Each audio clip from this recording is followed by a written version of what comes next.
I'm Duncan Field, and I'm here with Lucy Thomas, who's just delivered a paper to the Oxford Conference on compulsory purchase and the decision of the Secretary of State in the Aylesbury estate regeneration case and what that might mean for future estate regeneration schemes.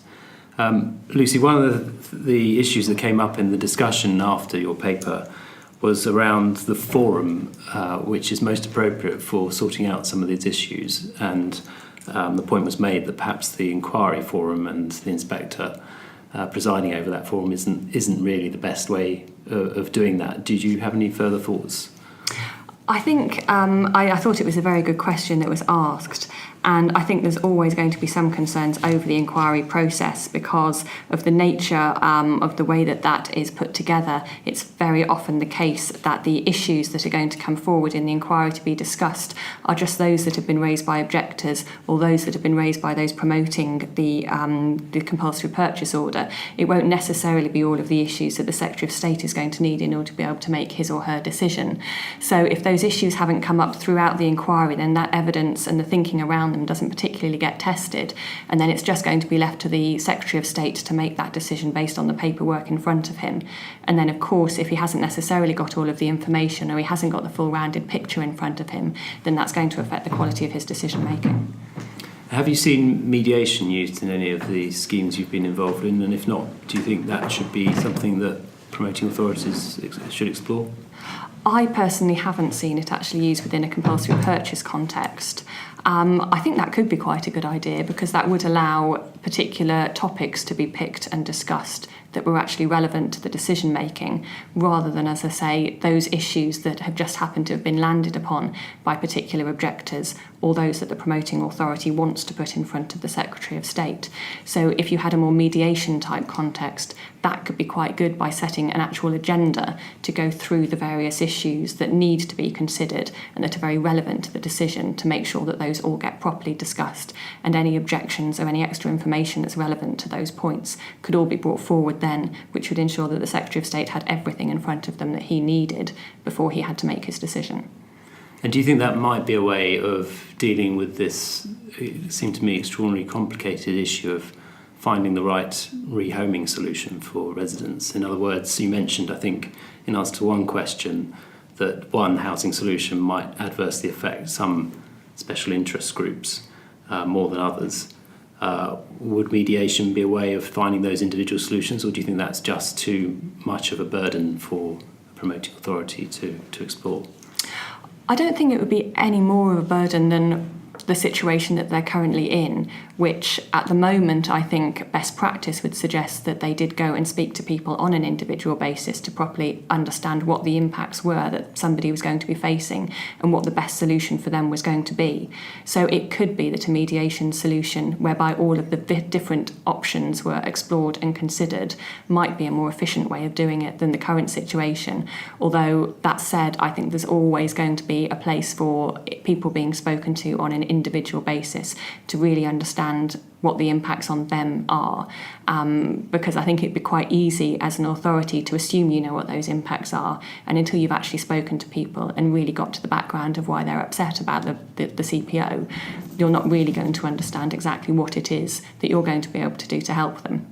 But I can see certainly some merits in terms of time and efficiency by going through all of the options that can be offered by the authority and then working out whether or not, maybe in a slightly more abstract fashion or through bringing people in and actually interviewing them and discussing those with them, whether any of those options would be suitable.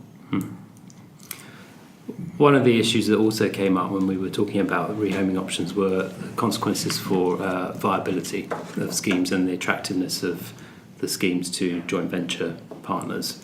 It struck me that elsewhere in planning, when viability is marginal, we sometimes have the concept of enabling development. Do you think that might have mileage in estate regeneration schemes, or?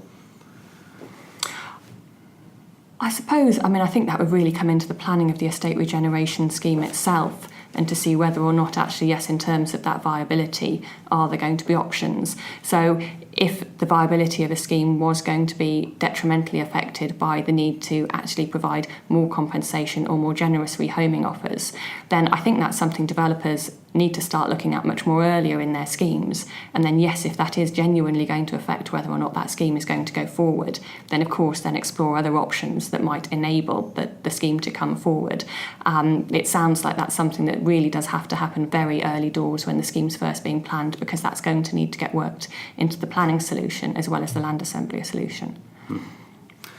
We obviously focused more on the estate regeneration cases, but I think you were quite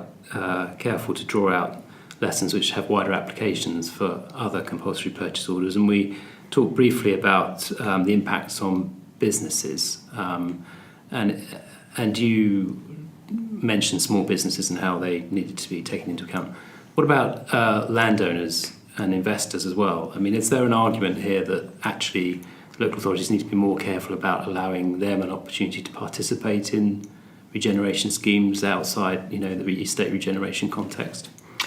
So allowing those that have got a significant landholding to actually participate within the redevelopment scheme. I think there can be scenarios where that's quite helpful, and I think certainly a lot of the old CPOs back in the day were very much based on those that had a significant landholding would then be the person that was forefront likely to be delivering the scheme, and then the CPO would just be supporting them in assembling any remaining interests that were needed. I suppose now authorities seem to be looking at things slightly differently in that they are actively looking for opportunities within their areas for developments, and those that actually happen to own the land is somewhat of a second consideration afterwards when they're working out what's the best development for this land. So I think land ownership is always going to be very important, because obviously if you can strike a good deal and you can get certainty of delivery with the particular landowner, then subject to making sure that you've complied with any state aid and procurement obligations that might arise out of that, then working with them has got to be an easier solution. But I think the difficulty that you're going to face there is a landowner that holds land that hasn't yet developed it. What are we going to say that's going to make them bring that development forward? So where are you going to get your certainty of delivery and certainty of timing of delivery? If you're leaving it much more to the landowner to bring it forward than you are as an authority taking control and trying to assemble the site to bring it forward yourself, or taking it to the market and going through a JV or a development agreement process. We talked about compensation. I've seen, and I'm sure you have, voluntary schemes where promoters offer 125% market value, for example. Is there a case for that becoming a standardised approach, and what could government do to encourage that? I think in the light of Aylesbury, it's definitely going to be something that developers and acquiring authorities are going to look much more carefully at, in terms of whether the compensation package that's being offered is actually something that, if tweaked a little bit, it could actually make a very big difference to the successful outcome of the CPO. I can certainly see developers going forward possibly looking not just at what is the market value of the land and an estimate of what they think the Lands Tribunal might award. If were it to get to that point, if compensation can't be agreed between the parties and it gets referred to the upper tribunal, that tends at the moment to be the basis upon which most developers and authorities base their compensation claims. I can certainly see advantages to maybe looking at slightly different scenarios. Again, it's going to be a matter of whether or not you can build that in very early into your scheme. It's going to be difficult to expect a developer to suddenly increase their land costs if they've based their planning viability on a much lower land cost based on just market value. To expect them to, as you say, add, say, 25-30% to that in order to avoid the CPO inquiry, that's something that they're going to have to look at very carefully. And so it's something that I can see local authorities that are promoting development opportunities, it might be something that they have to put out there to developers in the first instance to explain that those are the terms on which they want to take this scheme forward. Okay, Lucy, well, thank you very much for your paper today and for this discussion afterwards.